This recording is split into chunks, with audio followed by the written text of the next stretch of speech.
बिस्मिल्लाहिर्रहमानिर्रहीम अस्सलाम वालेकुम। A very warm welcome to my YouTube channel Psycho Informative. आपकी किसी किस्म की इंक्वायरी हो सकती है, कुछ भी हो सकता है, तो आप मुझे फाइंड कर सकते हैं इन प्लेटफॉर्म्स पर।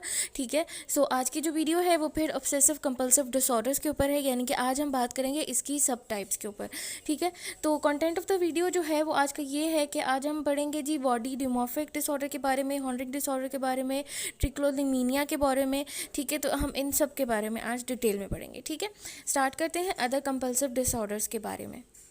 सबसे पहले जी, पहले पार्ट में मैंने आपसे डिस्कस किया था कि obsessive compulsive disorder as a whole क्या है। ठीक है, आज हम इसकी जो है वो डिफरेंट किस्म के सब टाइप्स के ऊपर बात करते हैं। Obsessive compulsive and the relative disorder are the group of overlapping disorder that generally involve intrusive unpleasant thoughts, repetitive behaviour, including this category body dysmorphic disorder, hoarding disorder, trichotillomania and उसके बाद जी एक्सॉर्शन disorder. ठीक है, अच्छा, अब हमें पता है कि ये इंट्रूसिव थॉट्स होते हैं और ऐसे कंपल्सिव रिएक्शंस होते हैं, बिहेवियर्स होते हैं जिनको हम ना चाहते हुए भी हम करते हैं। ठीक है, तो पहला हमारा जो डिसऑर्डर है वो है जी बॉडी डिमॉर्फिक डिसऑर्डर। अच्छा जी, an individual with the body dysmorphic disorder is preoccupied with the perceived fall in their physical appearance and either non-existential or barely noticeable to other peoples। यानी कि वो बंदा जो होता है अपनी एग्जिस्टेंस के ऊपर, अपनी फिजिकल अपीयरेंस के बारे में बहुत ज़्यादा कॉन्शियस होता है। ठीक है, और कुछ ऐसे फ्लॉज को निकालता है जो कि दूसरों को मतलब कि देखने में बहुत टाइम लग सकता है या वो नहीं नोटिस करता है। ठीक है, the perceived physical defect cause the person to think that they are unattractive, ugly, hideous or deformed। The occupation can focus on the bodily areas. ठीक है, उनको अपनी बॉडी जो होती है वो डिमॉर्फ लगती है, मतलब उन्हें लगता है कि हमारा बॉडी का ये पार्ट जो है वो ठीक नहीं है, ये जो है वो सही से एक्यूरेट नहीं है, तो मतलब वो अपने अंदर खुद नुक्स निकालते हैं। ठीक है, और टिपिकली ये जो चीज़ें होती हैं इनमें स्किन होती है, फेस होती है, हेयर होते हैं। ठीक है, आपको भी अक्सर लगता होगा, आप शीशे में खड़े होंगे तो आपको लगेगा मेरे बाल यहाँ से कम है, यहाँ से ज़्यादा है, मेरी ये वाली गाल ज़्यादा मोटी है, ये कम है, मेरे जो है वो ये वाली आँख ज़्यादा मोटी है, ये ज़्यादा छोटी है। तो इस तरह की जो बातें होती हैं ये किस में आती हैं, मतलब एक कॉमन सी है, लेकिन अगर ये बहुत ज़्यादा ऑब्सेसिव हो जाए तो ये जी बॉडी डिमॉर्फिक उसमें डिसऑर्डर में आ जाती हैं। जब वो बंदा इसमें एंगेज हो जाता है रिपीटेटिव और रिचुअल बिहेवियर्स और मेंटल एक्ट्स में, ठीक है, तो वो क्या करता है कि अगर वो कॉन्स्टेंटली अपने आप को मिरर में देखना शुरू कर देता है तो उसको अपनी बॉडी पार्ट जो होते हैं उनके बारे में ऑफेंडिंग फील करता है। इसके अलावा एक्सट्रीम केसेस में क्या होता है कि कॉस्मेटिक सर्जरी की तरफ भी जाता है। ठीक है, स्वेयरली इम्पेयरली क्वालिटी ऑफ लाइफ, इनकी जो क्वालिटी ऑफ लाइफ है बहुत ज़्यादा डिस्टर्ब होती है। Body dysmorphic disorder can lead to the social isolation and involve especially high rate of suicidal ideation. ठीक है, मतलब सुसाइड का भी चांस बहुत ज़्यादा है। ठीक है, an estimate 2.4 of the adults in United States criteria body dysmorphic disorder with slightly higher rate in women than in men। ठीक है, मतलब कि ये जो डिसऑर्डर होता है ये वुमेंस में ज़्यादा होता है, उनके अंदर जो है ये ज़्यादा, मतलब कि आप समझ सकते हैं कि उनमें वो ज़्यादा बॉडी कॉन्शियस होती हैं, ज़्यादा फेस, ज़्यादा ये मतलब अपनी ब्यूटी कॉन्शियस होती हैं, तो उनमें जो होता है ये डिसऑर्डर काफ़ी ज़्यादा होता है। In order to be diagnosis, अब हम देखते हैं कि जी इसका DSM में जो है वो क्राइटेरिया क्या है। In order to diagnosis with the body dysmorphic disorder a person must be preoccupied with at least one area of their physical appearance focusing on the perceived defect. ठीक है, मतलब अपने आप में इसको डिफेक्ट नजर आएगा। They must engage in the repeated often compulsive behaviour such as checking in the mirror, mental act such as comparing themselves to other in relation to perceived defect. ठीक है, this preoccupation can must interfere with some aspect of their social occupation daily life and the symptom must not be badly explained in any eating disorder। अच्छा, इसमें उन्होंने ये बताया है कि वो बंदा जो होगा वो अपनी फिजिकल अपीयरेंस को लेके बहुत ज़्यादा जो होगा वो कॉन्शियस होगा और अपने आप को दूसरों से कंपेयर करेगा। इसके अलावा बार बार शीशे को देखेगा और इसके अलावा जो है वो कुछ ऐसे मेंटल एक्ट्स करेगा कि दूसरों को मतलब कि दूसरों को इस तरह से मतलब कि इमेजिन करेगा या दूसरों से इस तरह परसीव करेगा कि अपने आप को डिफेक्टेड क्रिएट करेगा। ठीक है, उसके बाद बात करते हैं इसकी अगर एटोलॉजी की। जी, एटोलॉजी की बात करें, as with the most psychiatric diagnosis body dysmorphic disorder seem to have a causes that is the biopsychosocial and an interaction with the inherent gene development, psychological and social factor. ठीक है, मतलब इसमें बहुत सारी चीज़ें जो है वो कंट्रीब्यूट होती हैं तो ही डिसऑर्डर बनता है। सबसे पहले हमारा बायोसाइकोसोशल जो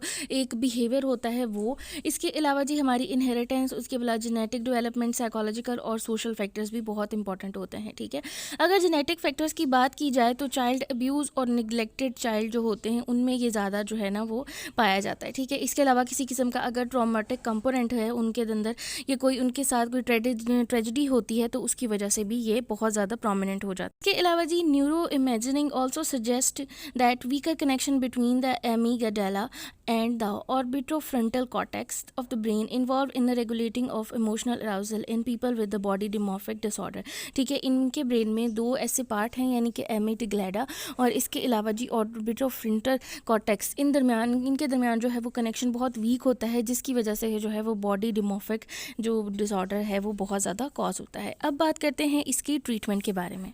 जी ट्रीटमेंट के बारे में बात करें तो ऑब्सेसिव कंपल्सिव डिसऑर्डर जो लोग इससे स्ट्रगल कर रहे होते हैं वो बहुत ज़्यादा रिस्पॉन्ड करते हैं सीबीटी को, ठीक है, मतलब कि कॉग्निटिव बिहेवियल थेरेपी। इसके अलावा psychodynamic psychotherapy can also managing some aspect of the disorder and more research is needed, ठीक है, यानी कि अभी तक इतनी ज़्यादा क्लियर कट थेरेपीज़ नहीं आई इसमें, ठीक है। सम एंटी डिप्रेशन मेडिकेशंस भी यूज़फुल होती हैं जैसे कि SSRI, ये जो इनहिबिटर्स होते हैं ये भी बहुत ज़्यादा हेल्पफुल होते हैं, ठीक है। अच्छा, उसके बाद हमारा जो नेक्स्ट डिसऑर्डर है उसके बारे में बात करते हैं। जी हमारे अक्सर आपने देखा होगा नाना दादी और कुछ ऐसे लोग होते हैं या मतलब कि जो कि चीज़ों को बहुत संभाल के रखते हैं, ठीक है, उनको चीज़ों को डिस्कार्ड नहीं करते, तो उनको जी बेसिकली हॉन्डरिंग डिसऑर्डर होता है, यानी कि वो अपनी बिलोंगिंग्स को बहुत ईजीली डिस्कार्ड नहीं करते।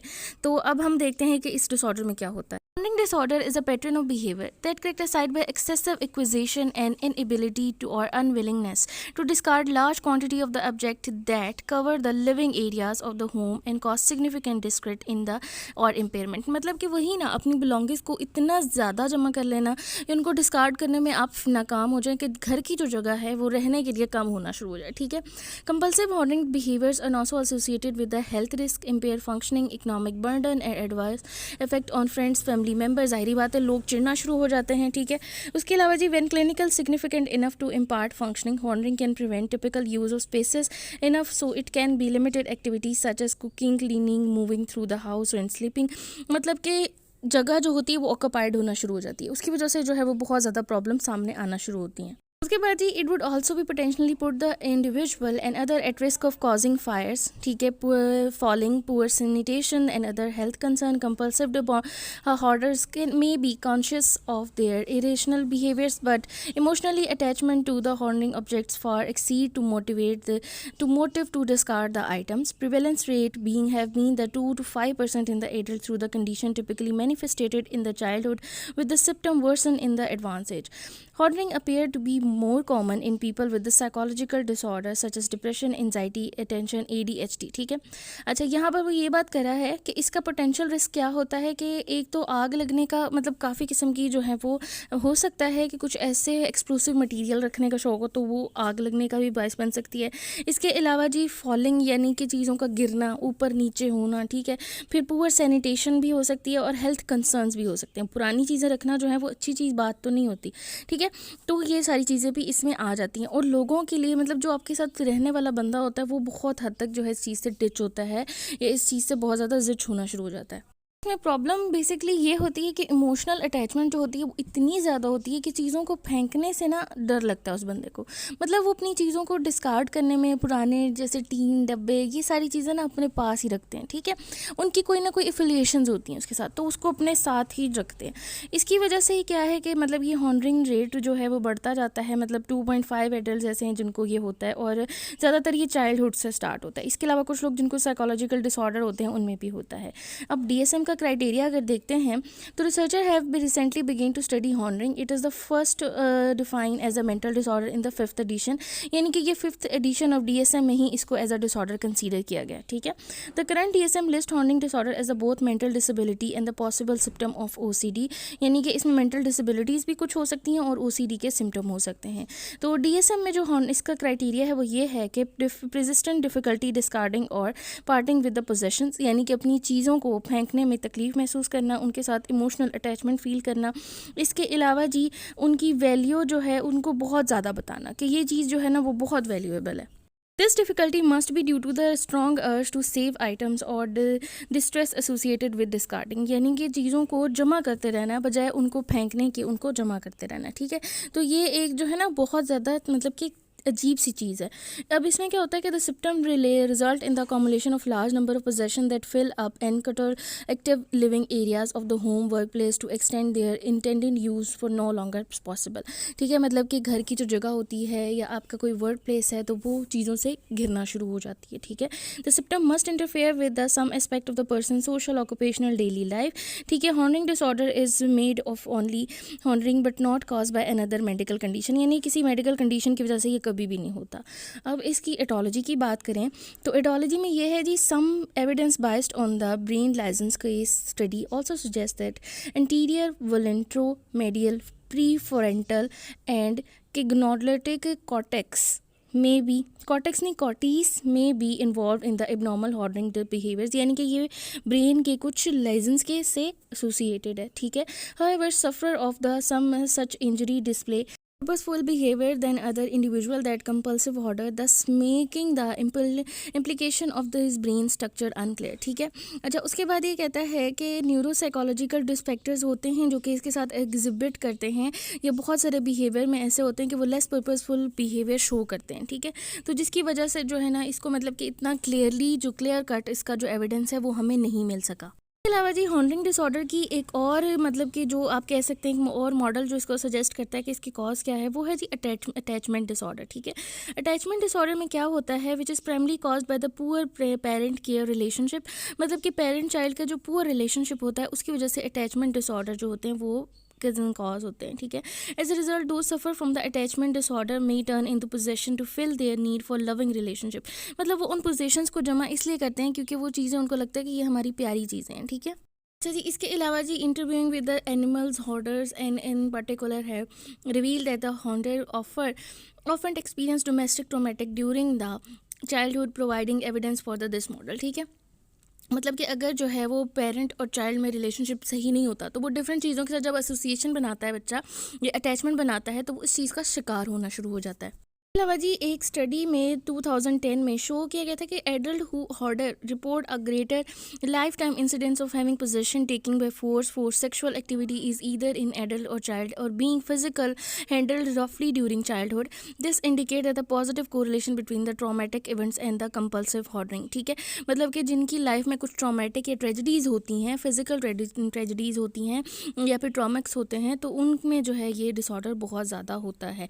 अब इसकी ट्रीटमेंट की बात करते हैं जी। ऑब्सेसिव कंपल्सिव डिसऑर्डर की तरह हॉर्निंग को भी ट्रीट किया जा सकता है वेरियस एंटी डिप्रेसेंट के थ्रू। ठीक है, यहाँ पर कुछ एंटी डिप्रेसेंट मेंशन है। ठीक है, लेकिन अगेन हमारा किसी भी किस्म की ड्रग के साथ कोई भी ताल्लुक नहीं है। ठीक है, हमने सिर्फ थेरेपी पे फोकस करना होता है।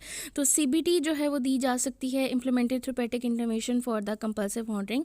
The modality of the treatment usually involve exposure and response prevention. ठीक है, तो the situation that cause anxiety and cognition reconstruction of the believe related to the hoarding to the treatment that should promise include motivational interviewing, harm reduction और group therapies। ठीक है, मतलब कि इसमें जो है वो सबसे पहले एक्सपोजर रिस्पॉन्स दिया जाता है। ठीक है, ताकि सिचुएशंस को प्रिवेंट किया जा सके।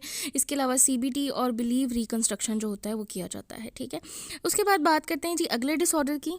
हमारा अगला डिसऑर्डर है ट्रिचोटिलोमेनिया। ठीक है, ट्रिचोटिलोमेनिया क्या चीज़ है इसके बारे में हम अब देखते हैं। इसकी सबसे पहले हम देखते हैं कि इसको डिफाइन क्या है, इसकी डेफिनेशन क्या है। ठीक है, trichotillomania and also known as the trichotillosis and the hair pulling disorder. ठीक है, is an obsessive compulsive disorder characterised by the compulsive urge to pull out one's hairs leading to the hair loss and baldness and distress and social functioning impairment. ठीक है, मतलब कि जी basically ये hair pulling disorder है, मतलब कि बालों को खींचते रहना, बालों में खारिश करते रहना, इस तरह के जो बिहेवियर्स होते हैं। ठीक है, ट्रिचोटिलोमेनिया में बी प्रेजेंट इन इन्फेंट, ये इन्फेंट्स में भी हो सकता है। ठीक है, बट पीक एज जो है इसकी 9 to 13 ईयर्स होती है। ऑनिंग the special social implication that disorder is often unreported and it is difficult accurately predict it prevalence. ठीक है, मतलब इसको प्रिडिक्ट करना बहुत डिफ़िकल्ट है।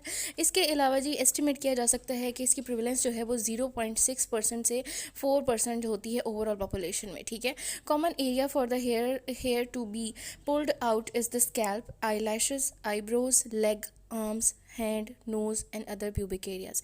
मतलब ये जहाँ पर भी इंसान की ह्यूमन बॉडी के ऊपर जहाँ पर भी हेयर्स होते हैं उन सारी जगहों पर जो है वो हेयर्स को खींचना या उनकी पुलिंग करना या उनको स्केयर करना, तो ये सारा कुछ इसमें आता है। ठीक है, अब DSM के मुताबिक देखते हैं, in order to be diagnosed with the trichotillomania is a person must repeatedly engaged in the hair pulling behavior resulting in the loss of hair। यानी कि वो जो बंदा होगा वो इसमें इतना ज़्यादा इन्वॉल्व होगा कि वो अपने बालों को खींचेगा और अपने बालों को मतलब उसकी वजह से उसको हेयर लॉस हो जाएगा। ठीक है, this must experience distress related to the behaviour and repeatedly try to stop. ठीक है, मतलब वो चाहता है कि इसको स्टॉप करे लेकिन उसमें बहुत ज़्यादा टेंशन क्रिएट हो जाती है, मतलब वही एंजाइटी वाली सिचुएशन। ठीक है, और इसके सिम्टम में जो है वो सोशल, ऑक्यूपेशनल और डेली लाइफ फंक्शनिंग अफेक्ट होती है। The behaviour can not be due to another medical condition और मेडिकल डिसऑर्डर। ये जो डिसऑर्डर है ट्रिचोटिलोमेनिया, ये जो है डिफरेंट किस्म के डिसऑर्डर्स की वजह से भी हो सकता है या उनके मतलब के अफेक्ट में भी आ सकता है। ठीक है, इसके अलावा ये स्ट्रेस की वजह से बहुत ज़्यादा होता है। इसके अलावा जी another school of thought emphasise देता है हेयर पुलिंग एज एडिक्टिव और negative reinforcement and is associated with the rising tension before head and relief reward afterward. मतलब कि बालों को खींचना आपने अक्सर नोट किया होगा, कुछ लोग इस तरह से होते हैं जिनको गुस्सा आता है या कोई मतलब परेशानी होती है, वो अपने बाल जोर से खींचेंगे तो उनको मतलब कि वो टेंशन रिलीज हो जाती है और वो रिलैक्स फील करते हैं। ठीक है, तो ये भी जो है सम हाउ इस डिसऑर्डर की तरफ जाता है। फिर इसके न्यूरोकॉग्निटिव मॉडल को अगर हम देखें तो trichotillomania is kind of habit disorder. मतलब ये क्या है, हैबिट डिसऑर्डर है, एक आदत बन जाती है और वो बाद में जाके बहुत ज़्यादा सिवियरिटी इख्तियार करके डिसऑर्डर में कन्वर्ट हो जाती है।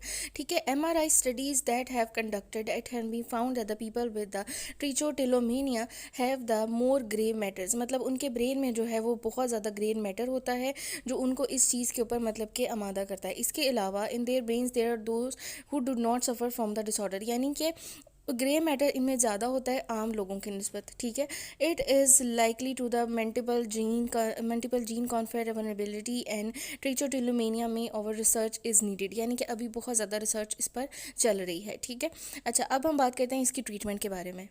ट्रीटमेंट में क्या है कि इस मतलब कि ये काफ़ी हद तक क्रॉनिक है। ठीक है, आप खुद सोचें कि मतलब हम भी अपने बालों को अक्सर इस तरह मतलब उनके साथ उनको सहलाते हैं या उनको तंग मतलब उनको छेड़ते रहते हैं, कंघी करते हैं इस तरह। तो ये चीज़ जो है मतलब बहुत मुश्किल है इसको वो करना, उसको खींचना या उनको मतलब हम भी तो इस तरह करते हैं, हमारे बालों में अगर कोई ग्रे हेयर आ जाए या कुछ इस तरह आ जाए तो हम उसको करते हैं, मतलब उसको पिक कर देते हैं, उसको निकाल देते हैं। तो ये चीज़ जो है मतलब कि बहुत मुश्किल होती है, उसको ट्रीट करना बहुत मुश्किल है। ठीक है, treatment is based on the person age. अब ये पर्सन की एज पर बेस करता है कि उसको किस तरह से ट्रीटमेंट दी जाएगी। हमें सबसे पहले इंपॉर्टेंट काम क्या करना होता है कि अवेयरनेस क्रिएट करनी होती है कि मतलब आपको बताना होगा पेशेंट को भी और उसकी फैमिली को भी कि जी ये इस तरह जो है ना ये एक डिसऑर्डर है। ठीक है, ये आपकी एक हैबिट से ये डिसऑर्डर डेवलप हुआ है। उसके अलावा जी नो फार्माकोलॉजिकल जो है वो हमें इंटरवेंशन यूज़ करनी होती है, जैसे कि बिहेवियर मॉडिफिकेशन प्रोग्राम। इसके अलावा consider refer to the psychologist और psychiatrist to be consider when other intervention fail. यानी कि जो बंदा उसके साथ रह रहा होगा या उसको इंटरवेंशन के लिए लेके आया फैमिली मेम्बर, उसको भी इस थेरेपी में इन्वॉल्व करना बहुत ज़्यादा ज़रूरी होता है। ठीक है, अगर जो वो बंदा है पेशेंट बजाते खुद इस चीज़ को रिस्पॉन्ड नहीं करता। ठीक है, when trichotillomania begin in the adulthood, it is often associated with the other psychiatric disorder and referred to the psychological and psychiatrist for evaluation and possible treatment with the medication is considered best। यानी कि इसमें medication बहुत ज़रूरी होती है, अब simple treatment से कभी भी इसको हल नहीं कर सकते। ठीक है जी, अच्छा उसके बाद चलते हैं हमारे नेक्स्ट डिसऑर्डर की तरफ। उसके बाद जी हमारा अगला डिसऑर्डर है एक्सक्रॉशन डिसऑर्डर। ठीक है, एक्सक्रॉशन डिसऑर्डर में क्या चीज़ है, अच्छा ये स्किन पिकिंग से रिलेटेड है। ठीक है, अब इसमें क्या होता है कि excoriation disorder is obsessive compulsive disorder characterised by the repeated urge to pick one's on skin. ठीक है, often extended to the damage is caused, यानी कि अपनी स्किन को खुरचते रहना, जख्म कर लेना। ठीक है, episode of skin picking can often be proceed to the combination by tension, anxiety और स्ट्रेस। टेंशन, एंजाइटी और स्ट्रेस में इस तरह करना। ठीक है, during these movement there is commonly compulsive urge to pick, squeeze and scratch at the surface of the region of the body। यानी कि आपको कोई भी चीज़ कोई इस तरह स्किन में डिफेक्ट नज़र आ रहा है, कोई पिंपल है, कोई स्कार है, तो उसको खुरचते रहना। ठीक है, अल्टीमेटली वो जो है एक वूंड में क्रिएट हो जाता है, ये एक जो है वो ज़ख्म बन जाता है।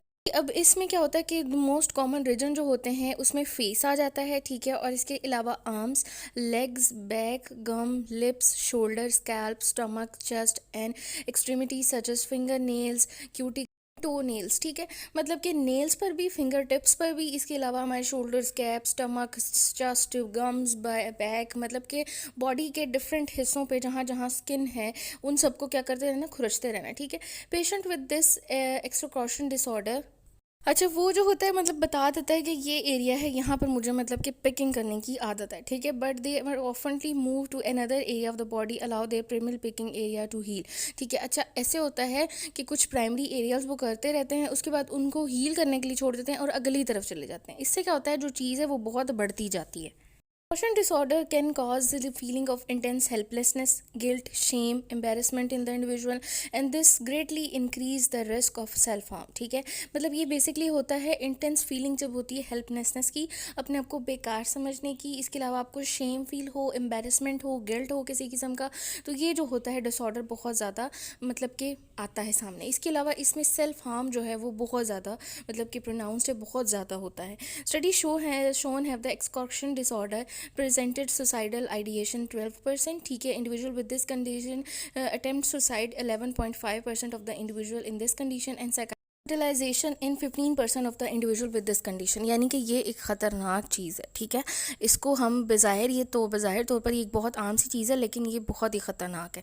उसके बाद है जी DSMS का डायग्नोसिस देखते हैं कि similar to the trichotillomania excoriation disorder is diagnose with the person engage in the repeatedly skin picking behaviour that result in the skin lesions, ठीक है, and the person must experience distress about this behaviour repeatedly to try to stop this behaviour, must interfere with some aspect of the person social occupational daily life and cannot be attributed in the medical condition and other mental disorders, ठीक है। इसमें वही बात आ गई कि किसी एक specific area को जो है वो स्किन को पिक करते रहना, उसको खुरचते रहना है कि वो बाद में जो है एक किस्म के पस में क्रिएट हो जाए या उसमें जो है वो मतलब लेजेंस बन जाए, ठीक है। तो इस चीज़ को भी और ये सिग्निफिकेंटली अफेक्ट करे। अगर हम बात करते हैं एटोलॉजी की, एटोलॉजी में बात करें तो बहुत सारी थ्योरी जो हैं वो इसको बताती हैं कि इसकी कॉज, एक्सॉर्शन डिसऑर्डर की कॉज को बताती हैं। इसमें बताती हैं कि बायोलॉजिकल और इन्वायरमेंटल फैक्टर जो हैं वो बहुत इंपॉर्टेंट रोल प्ले करते हैं। Skin picking often occur in as a result of the some trigger cause, ठीक है। इसमें कोई ट्रिगर कॉज होती हैं, ट्रिगर्स होते हैं जिनकी वजह से ये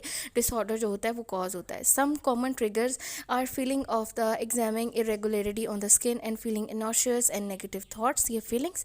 अ common hypothesis is that exhaustion disorder is a coping mechanism to deal with the elevated level of trinol और stress with in the individual, that the individual has the impair stress response. Basically ये stress की वजह से होता है और different किस्म के जो अराउजल्स होते हैं उनकी वजह से भी ये डिसऑर्डर हो सकता है, ठीक है।